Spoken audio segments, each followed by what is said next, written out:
नमस्कार। नमस्कार। आज हम एक बहुत ही दुखद घटना पर बात करने वाले हैं। जी तेलंगाना के संगारेड्डी में। हाँ, वहाँ एक केमिकल फैक्ट्री में एक भयानक धमाका हुआ है। जी, और हम कोशिश करेंगे कि इसके जरिए समझें कि घटना के ठीक बाद वहाँ क्या हालात थे और इसका लोगों पर क्या असर पड़ा है। पहली खबर ही दिल बैठा देने वाली है।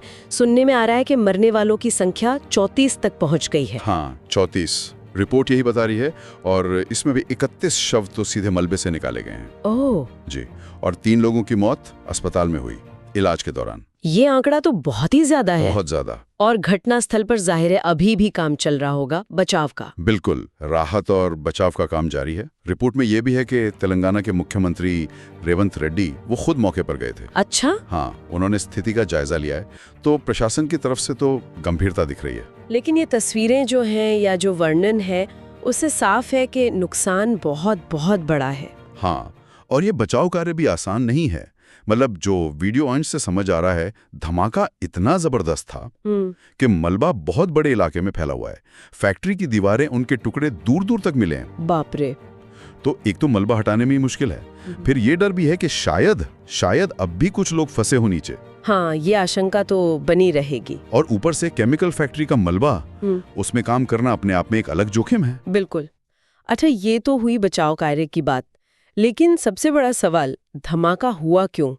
क्या इस रिपोर्ट में कुछ है इसके बारे में? देखिए, अभी तक जो ये रिपोर्ट है इसमें वजह का कोई जिक्र नहीं है। अच्छा। कारण अभी पता नहीं चला है। जाहिर है जांच चल रही होगी या चलेगी, लेकिन फिलहाल इस पर कोई जानकारी नहीं है। वजह पता न चलना भी अपने आप में एक चिंता की बात है, पर एक और मुश्किल जो सामने आ रही है वो पीड़ितों की पहचान को लेकर है। हाँ, वो एक बहुत बड़ी चुनौती है।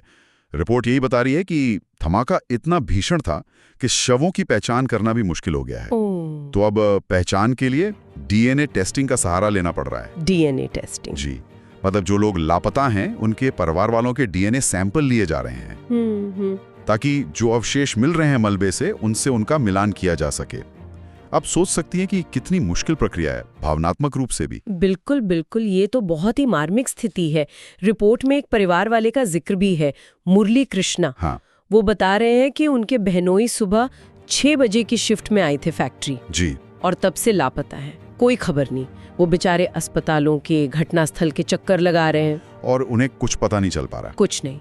और ऐसे सिर्फ मुरली कृष्णा नहीं है। रिपोर्ट के मुताबिक कई और परिवार हैं वहाँ जो अपने लापता लोगों की तलाश में भटक रहे हैं। मुख्यमंत्री से भी मिलने की कोशिश कर रहे थे वो लोग, शायद कोई जानकारी मिल जाए, कोई आश्वासन। क्या माहौल होगा वहाँ का? हाँ, वीडियो अंश में बताया गया है कि आसपास के इलाके में एक अजीब सा सन्नाटा पसरा है। वो सन्नाटा सिर्फ शोर का ना होना नहीं है, वो शायद उस अनिश्चितता का, उस दुख का सन्नाटा है। सही कहा। तो अगर हम इस पूरी रिपोर्ट को देखें तो जो मुख्य बातें निकल कर आ रही हैं वो क्या है, एक बार समेटने की कोशिश करें। हाँ, देखिए, इस रिपोर्ट के आधार पर पहली बात तो ये दुखद आंकड़ा 34 मौतें जी। दूसरी बात, बचाव कार्य की जटिलता, मलबा फैला हुआ है, जोखिम है, शायद लोग अब भी फंसे हों। तीसरा, पहचान की मुश्किल, डीएनए टेस्टिंग की नौबत आ गई है जो धमाके की भयावहता दिखाता है। बिल्कुल। चौथा, वो परिवार, लापता लोगों के परिवार, उनकी बेबसी, उनकी तलाश, उनका दर्द। हाँ। और पांचवा और शायद सबसे अहम सवालों में से एक, धमाके की वजह अभी तक अज्ञात है। सही है।